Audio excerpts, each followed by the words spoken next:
इचलकरंजीतील पंचगंगा कारखान्याजवळ असलेलं संदेश permit room आणि बियर बार मध्यरात्रीच्या सुमारास फोडून चोरट्यांनी 46,000 रुपये लंपास केले होते. हा सर्व प्रकार सीसीटीव्हीमध्ये कैद झाला होता.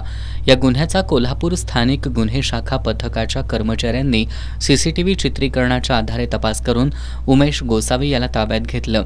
त्याला पोलिसी खाक्या दाखवताच त्यानं गुन्ह्याची कबुली दिली आहे. यातील अभिजित घाडगे आणि मुकेश गोसावी हे दोघे आरोपी सध्या फरार आहेत.